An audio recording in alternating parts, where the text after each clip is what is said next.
Baik, Assalamualaikum warahmatullahi wabarakatuh. Halo semua, jumpa lagi pada video pembelajaran geologi struktur di materi terkait dengan slack slip, transtension, dan transpression. Ini merupakan video bagian ketiga dari materi ini, di mana pada video bagian pertama kita sudah membahas terkait dengan pendahuluannya, lalu terkait dengan transfer fault-nya, dan yang video kedua kita membahas tentang transform dan transcurrent fault. Oke, dan di video ini kita akan membahas terkait dengan deformasi dari sesar gesernya, teman-teman semua. Jadi kita bisa lihat implikasinya langsung atau bentuk-bentukannya seperti apa. Nah, kita mulai dari bagian ini ya, teman-teman semua. Jadi ini adalah karakteristik dari slack slip sesar dari sesar geser ya. Pertama, nanti kita bisa melihat dari struktur N echelonnya atau gas flexure-nya ya, sebagian nanti kita bisa lihat seperti itu. Lalu habis itu ada deformasi rotasinya seperti apa. Lalu superposisi karakteristik struktur, nah nanti akan kita bahas nih superposisinya seperti apa. Lalu ada principal displacement zone, jadi adalah sesar utamanya seperti apa. Nanti hubungan dengan radial shears R dengan R aksen dan P shear. Nah, ini sebenarnya saya akan singkat saja jelasinnya. Untuk teori detailsnya teman-teman silakan dibaca ya di buku rujukan yang sudah saya saya share ya ke teman-teman semua ya. Dan itu tidak untuk diperjualbelikan, itu hanya untuk kalangan terbatas saja ya. Oke, baik. Yang selanjutnya adalah adanya rhomboidal pull apart ataupun ada pop up atau kita sebut sebagai sebagai positive flower structures. Nah, nanti kita akan bahas di situ. Oke, yang pertama adalah ini teman-teman semua, kita melihat ada podal slack slip dan tidak mungkiri teman-teman, sesar itu tidak bisa secara sesar yang besar gitu ya. Ini sudah dikatakan di pekan lalu di pembelajaran yang lalu bahwasanya sangat jarang sekali dia hadir sebagai single fault dengan panjang yang sangat besar begitu ya. Dia terkadang hadir sebagai segmen-segmen ataupun dia mengalami overlap dari satu dengan yang lain begitu ya. Jadi sebuah zona. Nah, dari kumpulan sesar-sesar tersebut kita memiliki principal displacement zone, di mana ini yang kita sebut sebagai zona umumnya lah. Zona umumnya sesar tersebut bergeser begitu. Jadi anggaplah di sesar ini walaupun kita menemukan beberapa fitur kita memiliki pola umumnya seperti ini. Begitu. Dengan pergerakan deksal ya, kita anggap deksal pergerakannya. Nah, teman-teman semua, terkadang kan akan mengalami overlap nih sesar ini ya. Dia bisa mengalami overlap ataupun jangan sampai bending. Nah, nanti dia akan menghasilkan beberapa fitur. Seperti apa? Seperti horsetail di bagian belakangnya ya. Ini juga sudah saya sampaikan dulu di pembentukan rekahan ketika sesar itu terreaktivasi gitu ya. Ataupun nanti kita sebut sebagai adanya releasing band ya. Nanti di sini banyak sesar-sesar normal ataupun ada restraining band. Di sini mungkin ada perlipatan-perlipatan begitu ya, atau sesar-sesar begitu kan. Dan juga nanti di sini ada lipatan-lipatan tertentu di bagian tengahnya begitu.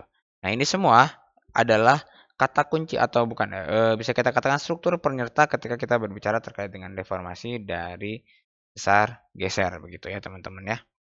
Oke, kita lanjut dulu ke bagian sini. Jadi ini merupakan pola struktur dari strike slip. Dia bisa menghasilkan N echelon seperti ini. Nah, ini terminologi teman-teman silakan dihafalkan begitu ya. Seperti ini ya. Ini bentuknya N echelon ataupun bentuknya relay. Jadi acak-acakan tetapi dalam satu orientasi yang sama tetap tentunya ya. Ada left stepping, jadi dia menaik semakin ke atas semakin mengiri begitu ya. Ininya, kehadirannya bukan pergerakannya. Pergerakannya bisa dua-duanya. Nah, kalau right stepping gitu kan, dia menganan atau ini kita sebut sebagai overlap atau step atau overstep. Jadi sesarnya itu melewati sesar yang lain. Bukan di sini ya. Dia ada overlap di sini nih, ada tumpang tindih di sini. Dan biasanya di ujung-ujungnya itu akan ada horsetail. Jadi seperti ekor-ekor gitu ya. Ekor kuda kan di sini kan horsetail. Jadi seperti ada beberapa rekahan begitu ya yang muncul sebagai ujung dari sesar tersebut. Nah, ada juga kita sebut sebagai restraining band dan ada yang kita sebut sebagai releasing band. Di mana apa, teman-teman? Kalau teman-teman punya gambar, saya coba gambar di sini saja ya. Saya coba gambar di monitor sebelah biar gede. Teman-teman punya seperti ini. Apa yang terjadi ketika Anda bagian atasnya itu Anda dorong ke bawah dan bagian bawahnya itu Anda dorong ke atas? Apa yang terjadi? Maka di sini akan ada tabrakan. Nah, ini yang kita sebut sebagai restraining band. Otomatis di sini modelnya atau rezimnya sudah masuk ke kontraksi. Ya, sudah masuk ke kontraksi di situ ya. Lipatan muncul, sunlight muncul di situ. Sedangkan hal yang berbeda ketika kondisinya di releasing band. Nah, perhatikan baik-baik teman-teman. Walaupun bidangnya sama, tapi dia memiliki pergerakan yang berbeda, ya kan? Bagian atas ini bergerak ke atas, lebih ke atas, bagian bawah bergerak lebih ke bawah. Apa yang terjadi? Di sini akan menciptakan ruang, ya. Jadi ini menciptakan ruang. Jadi seringkali nanti di sini ada model-model dari ekstensional atau nanti menghasilkan sesar normal yang nanti kita lihat sebagai graben begitu ya, atau sebagai pull apart nantinya kita lihat seperti itu. Oke, baik, kita coba kaji dulu beberapa hal. Jadi teman-teman bisa lihat ya, yang pertama adalah horsetail splay seperti ini teman-teman. Jadi ini pembentukan dari ekornya bisa beberapa tipe, ada seperti wing crack. Nah, ini wing crack sudah dibahas juga ya di struktur kehadiran kekar ya, penyebab kekar itu seperti apa. Ada juga yang kita sebut sebagai horsetailing seperti gambar yang B, ataupun splaying, jadi seperti ini ya, cabang gitu, garpu begitu ya. Seperti atau sapu-sapu, inilah sapu-sapu yang jarak-jaraknya jelas. Lalu ada antithetic shear fractures, dalam artian di ujungnya itu malah terbentuk sesar-sesar antitetik. Nah, sesar antitetik. Nah, sesar antitetik itu seperti apa? Nah, itu sudah dibahas juga di pekan lalu dan saya coba akan ulang lagi di pekan ini teman-teman semua, bahwasanya antitetik itu adalah pasangan dari sesar yang ada ya. Jadi, nah ini adalah model dari Riddle shear. Ini saya sudah ulang, sudah jelaskan di kelas dan di praktikum itu juga saya sudah jelaskan, teman-teman silakan simak dan saya coba akan ulangi lagi sedikit lagi ya. Jadi nanti di sini singkat cerita ada sebuah gini ya, kita coba tunjukkan, ada sebuah perlipatan, ada sebuah shear di sini. Tentunya dia akan menghasilkan gaya kontraksi ke bagian sini dan gaya ekstensi ke bagian sini. Otomatis gaya-gaya kontraksi ini ada di bagian sini kan. Nah, sesar yang dominan yang dekat dengan arah ini kita sebut sebagai sintetik. Sedangkan sesar yang jauh dari arah utamanya, arah geser utamanya itu kita sebut sebagai antitetik begitu. Di mana nanti akan muncul lipatan, akan muncul N echelon, akan muncul sesar normal, akan muncul sesar naik dan sebagainya.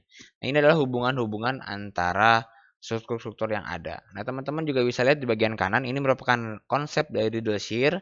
Jadi dia bermain sudut ya di sini ya. Jadi ada istilah R, ada istilah R aksen, ada istilah P dan sebagainya. Jadi kalau misalkan kita berbicara kita bicara R ya. Ini merupakan sesar antitetiknya teman-teman semua. Ya, ini sesar antitetiknya. Lalu nanti kita bisa bicara ada konjugatnya di sini. Ini pasangannya ya. Yang ini bukan antitetik, yang ini sintetik. Mohon maaf. Yang ini adalah antitetiknya.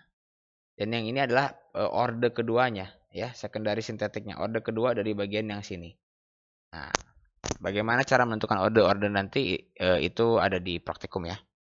Nah, singkat cerita, dengan model seperti ini, maka ketika ada suatu deformasi dengan arah dekstral seperti yang digambarkan, begini ya, begini, maka akan menghasilkan R dengan R aksen struktur seperti ini yang digambarkan. Ada garis dan garis putus-putus. Yang putus-putus itu adalah R aksen. Atau menghasilkan lipatan dengan orientasi seperti ini. Atau menghasilkan sesar normal dengan orientasi seperti ini. Atau menghasilkan sesar naik dengan orientasi seperti ini. Atau semuanya hadir dengan orientasinya masing-masing.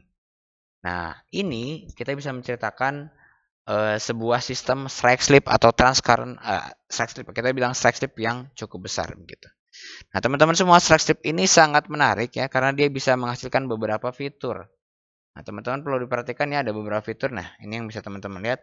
Jadi, kalau kita berbicara pakai konsep Harding tadi ya.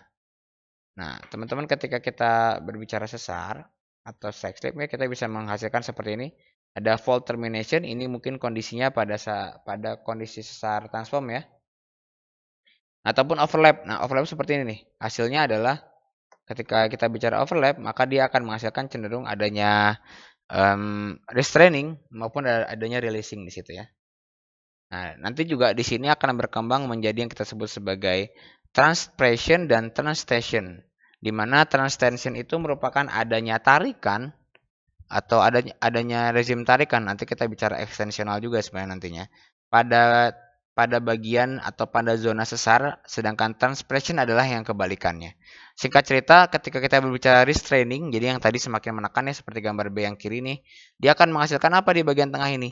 Akan menghasilkan positive flower structures, di mana semuanya itu naik karena dia tertekan kan, dia mengalami kontraksional atau dia mengalami compression begitu ya. Dia akan menghasilkan sesar naik karena kompresinya dari arah horizontal dan sigma 3-nya dari arah vertikal, maka dia akan menghasilkan seperti bunga begini. Ya. Seperti bunga mawar ya, seperti bunga mawar. Seperti bunga mawar. Sedangkan yang negatifnya, yang bagian bawahnya, ini kondisi ketika ketarik seperti gambar yang ini, yang kanan atau yang bawah. Yang bawah itu sebelah tengahnya lah. Nah, jadi dia itu ketarik atau kita sebut sebagai releasing band. Nah, dia itu jadinya turun menghasilkan pull apart basin yang kita sebut juga sebagai negative flower structures. Dia bentuknya seperti tulip. Makanya kita sebut sebagai flower structures karena menyerupai bunga. Nah, adapun juga kita bisa bilang duplex. Teman-teman bisa lihat ya. Jadi ada sesar yang seperti ini nih, gambar A, dia dari sini kedorong, dia naik lagi gitu ya, dia naik lagi gitu. Ataupun seperti ini, dia turun dan sebagainya. Ini kita sebut sebagai duplex struktur begitu ya. Nah, tentunya untuk duplex struktur kita harus juga memiliki data yang cukup baik ya untuk bisa menginterpretasi itu dengan sangat baik gitu. Ini yang penjelasannya teman-teman semua. Jadi ada suatu lingkaran, diperhatikan baik-baik ya. Ada suatu lingkaran, ini kondisi normal, belum terdeformasi. Lalu dia tergeser begini teman-teman. Jadi berubah menjadi elipsoid ya. Oke, dan ini adalah sumbu utamanya PDZ, ini principal displacement zone-nya. Ya, seperti tadi ya PDZ, di slide sebelumnya ada juga. Nah, otomatis PDZ-nya itu mengikuti arah gerak lurus dari geserannya. Nah, tetapi tentu ini bukan bicara transform. Jadi kita itu pasti harus memiliki sistem. Jadi dia akan memiliki perpotongan dan sebagainya. Maka akan membuat respon seperti ini. Dia akan menggambar sag slip atau dia akan menunjukkan sag slip baik sintetik maupun antitetiknya. Ya. Lalu diikuti dengan lipatan biasanya dan juga atau duluannya juga lipatan ya, bisa juga duluan lipatan. Nah, dan juga sesar naik di sini dengan arah yang sama dengan lipatan dan juga sesar normal di bagian sini dengan arah dengan arah tegak lurus terhadap arah ekstensinya. Oke. Baik, ini adalah inisiasi dari transcurrent fault. Jadi sebenarnya seperti ini ya teman-teman ya. Jadi nanti akan ada R itu kan yang sintetik, ada R aksen, ada yang antitetik, dan ada yang P juga itu yang kita sebut sebagai secondary order. Nah, tentunya ketika kita berbicara sesar transcurrent, kita harus juga melihat teman-teman semua sistemnya itu apakah menggunakan simple shear yang bekerja di daerah sana ataupun oleh pure shear. Karena apa? Karena nanti akan membentuk analisis-analisis yang berbeda atau menggunakan model-model yang berbeda. Singkat cerita, simple shear ini akan dikaitkan selalu dengan modelnya Harding, modelnya Riddle, dan sebagainya. Sedangkan ketika teman-teman menemukan model pure shear, itu lebih cenderung memiliki konsep seperti Moody dan Hill ya. Nah, konsep-konsep itu sudah saya bahas juga di video praktikum yang ke-9. Silakan teman-teman simak setelah kelas ini berakhir ya, untuk bisa mendapatkan pemahaman secara komprehensif. Nah, ini adalah kondisinya teman-teman semua ya. Jadi ketika ada sesar, ya dia membentuk-bentuk model seperti ini. Tentunya hubungan sudut-sudutnya itu sudah ini ya, sudah bisa diamati begitu. Sudah bisa kita gunakan sebagai data. Oke. Ini conjugate pada simple shear ya. Kalau simple shear kan tadi dari lingkaran dia berubah jadi elips begitu ya. Sedangkan kalau pure shear itu dia ketika diberikan tenaga di sini dia akan meresponnya ya udah langsung meresponnya tanpa dia harus melipat dulu, tanpa harus hal-hal yang lain sebagainya. Begitu. Dan ini nanti digunakan lebih cenderung menggunakan metode Moody and Hill. Oke, baik, sampai sini ada yang ditanyakan, silakan dituliskan di kolom komentar, dan apabila apabila masih belum paham, silakan jangan lanjut dulu ke video sebelumnya. Silakan diulang lagi video kali ini hingga mengerti, baru bisa lanjut ke video selanjutnya. Oke, baik, terima kasih, saya cukupkan. Assalamualaikum warahmatullahi wabarakatuh.